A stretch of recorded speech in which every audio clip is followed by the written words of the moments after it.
Bonjour à tous, donc aujourd'hui je vous retrouve pour une nouvelle vidéo point lecture.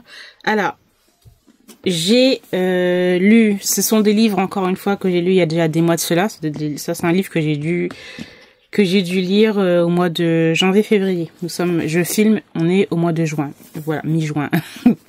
Alors, j'ai lu donc déjà ce petit one-shot, Ces mots que nous taisons de Hadji Brouchmit chez Hugo Roman dans leur collection New Romance. Alors, ça a été une déception, je m'attendais à plus, vraiment plus. J'ai trouvé que c'était très très moyen. Ouais. Alors qu'il y avait des choses quand même qui auraient pu être un peu mieux. J'ai trouvé que c'était pas si intense que ça en fait.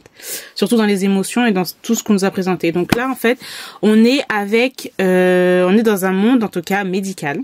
On est avec une jeune femme je crois qu'elle a terminé sa résidence, je sais plus trop. Mais dans tous les cas, c'est une future chirurgienne. Elle a dû changer d'établissement parce que il s'est passé quelque chose et voilà. Elle s'est mis un peu en pause et voilà. Elle a changé d'établissement, donc elle va devoir un peu tout recommencer, changer de ville, etc. Et elle va se retrouver dans cet hôpital-là, un peu un hôpital de campagne, mais pas trop non plus, quoi. Mais c'est quand même un hôpital assez réputé, voilà.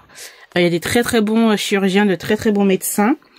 Et elle va être sous la coupe d'un gars qu'elle va rencontrer vite fait. Oh, il est plutôt pas mal, mais voilà. Ce gars, comment il s'appelle? Soren Walter, voilà. Et donc lui aussi, c'est une étoile montante de la chirurgie cardiaque. Elle aussi, elle veut devenir chirurgienne, mais cardiaque, un peu plus spécialisée dans tout ce qui est cœur et tout. Et ces deux-là, ça va être un peu enemies to lovers. Voilà, c'est le premier rapport entre eux, c'est pas ça. Le gars Soren ou Walker, je sais plus comment il s'appelle, bref, je crois que c'est Soren, va lui faire que des crasses, puisqu'en plus il est hiérarchiquement, il est plus haut que lui, donc plus haut que elle, donc il lui fait faire des crasses, etc. Bon, il va y avoir une sorte de compétition entre les deux, puisque notre Erin, voilà, notre personnage principal, Erin, est très très très forte dans sa spécialité. Et voilà, donc on va suivre tout ça, on va suivre les urgences, on va suivre des opérations. Bon, il y a des choses qui ont été faites. Tu te dis bon, quand tu travailles pas dans le médical, tu te dis bon, ok, waouh, c'est cool. On est dans Grey's Anatomy ou voilà. Donc il y a des choses quand même qui sont un peu too much, mais bon. Écoute, ça se laisse lire. Et donc voilà, on va suivre ça. Il y a les deux personnages ont des petits secrets qui vont être un peu liés. Et voilà, on suit ça. Et j'ai trouvé que c'était... Il n'y a pas d'illustration dans ça, non? Il y a des petits trucs comme ça. Voilà. Ouais. Il y a... C'était moyen, donc je vais pas garder. Voilà, c'était très très moyen. Ça aurait pu être plus intense niveau sentiment, mais même dans des scènes bof. Donc voilà, on va faire next. Ensuite, j'ai lu le tome 1 de la série Divine Rivalité de Rebecca Ross. À la fois, je dis Rebecca Yarros. Des fois, je suis complètement à côté de la plaque. Excusez-moi. Heureusement qu'il y en a certains qui peuvent me remettre un peu dans le droit chemin, n'est-ce pas? Voilà, très joli livre chez Desaxus d'ailleurs. Ça fait très longtemps, je crois que c'est l'un des derniers livres que j'ai acheté de cette maison d'édition, à part la série Le sang et la cendre et puis Une ombre dans la braise là.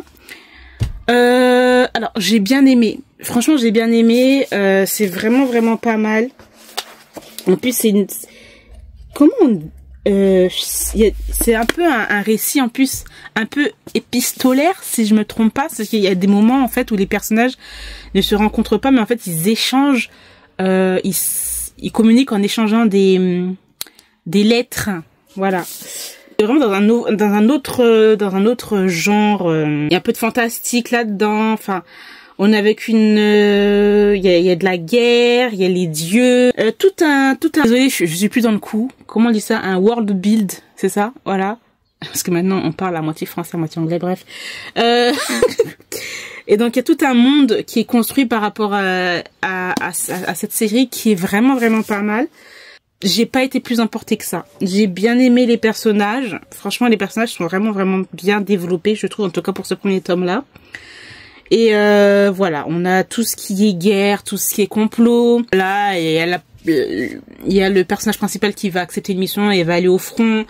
Et puis elle sait pas qu'en fait la personne avec qui elle discute c'est son ennemi. Enfin bref, tout un truc c'était vraiment pas mal, mais moi j'étais pas plus à fond dedans que ça, donc je ne continuerai pas, même si c'était vraiment pas mal. Vraiment, je vais pas vous cacher. Ah pardon, c'était pas mal comme histoire. Deux rivaux, deux histoires, deux cœurs, une destinée. Voilà. Ça se lit très vite. En tout cas, j'ai lu ça en 2 jours, je l'avais terminé. Ça se lit très vite. Donc, mais malheureusement, moi, maintenant, j'ai bien aimé, mais c'est pas quelque chose que je vais relire des années plus tard ou que voilà, je sais pas. Maintenant, il y a des livres comme ça où je garde plus vraiment tout ce que j'ai. Voilà, tout simplement. Maintenant, c'est comme ça qu'elle est ma bibliothèque. Il y a beaucoup de changements, il y a beaucoup de trucs que voilà, il y a toujours des vieux livres qui sont là parce que j'ai une vieille âme, je sais pas, mais il y a toujours des livres qui sont là qui datent depuis des siècles et qui sont plus dans l'air du temps ou dans le buzz ou dans la mode, mais voilà, il y a des trucs que je garde et des trucs maintenant que je garde plus autant. Bref, alors j'ai lu ça, je mets ça là-bas, donc ça c'est bon. Alors j'ai lu le tome 1 du Clan Bennett de TJ Klune, que j'ai vraiment beaucoup aimé. J'ai eu énormément de mal en fait à rentrer dans l'histoire. Pourquoi? Parce que l'auteur, il utilise une façon d'écrire qui n'est pas habituelle en fait. Je dirais pas que c'est un peu poétique, et je pense que si, il y a quand même un petit côté poétique et tout dans l'écriture, et qui donne en fait quelque chose en plus dans les émotions, dans ce que l'auteur en tout cas veut nous faire ressentir quand on lit cette histoire. Et j'ai vraiment beaucoup aimé. Donc là on est dans de la fantasy avec des métamorphes, des alphas, des omégas. On est surtout avec des loups. Voilà, donc en fait c'est l'histoire de deux âmes sœurs. Voilà, de deux âmes sœurs, de deux personnages qui se connaissent depuis qu'ils sont petits. T'en as un qui a vécu dans une famille très aimante, ils sont riches, enfin voilà, ils sont très soudés. C'est le Clan Bennett, voilà. Je sais plus les noms, donc si je les retrouve, je les mets là. Si je les retrouve pas, ben tant pis, c'est pas grave, mais bon voilà. Et t'en as un autre où lui par contre, il a vécu pas dans une misère, mais quand même. Son père avait tendance quand même à le frapper assez régulièrement, à le mettre plus bas que terre. Il est un peu lent d'esprit, mais bon, vu qu'il est un peu lent d'esprit, tout le monde l'appelle, tout le monde dit que c'est un teubé, voilà. Ces deux-là en fait vont se rencontrer. T'en as un qui est un humain et l'autre qui est un loup. Donc voilà. Et donc on suit tout ça, et moi ce que j'ai beaucoup aimé en fait, c'est que on suit le parcours de ces deux personnages depuis qu'ils sont petits jusqu'à ce qu'ils deviennent adultes. Et le Clan Bennett, c'est quand même une petite communauté, enfin entre guillemets une petite communauté. Au début c'est ce qu'on croit, et qui sont très soudés. Et il va y avoir bien sûr, parce que c'est le seul clan de loups qui est sur ce territoire-là, mais il y a d'autres loups dans le monde entier, et il y en a qui veulent avoir ce territoire. Donc il va y avoir bien sûr des sortes de guerres, voilà, j'ai beaucoup aimé. En tout cas j'ai trouvé que niveau émotion c'est vraiment super bien fait, c'est super touché. Il y a des moments très tristes qui se passent, en tout cas dans ce tome 1 là. Ouais, c'est vraiment trop bien fait. Par contre, c'est 600 pages. Pourtant, je l'ai lu en e-book. 600 pages, c'est énorme. J'ai dû lire ça pendant 2-3 semaines, franchement, pour vous dire la vérité. Mais toutes les pages que j'ai lues, j'étais vraiment très immergée dedans. Je crois que ça se dit immergée. Bref, je sais pas trop. Une immersion, bref.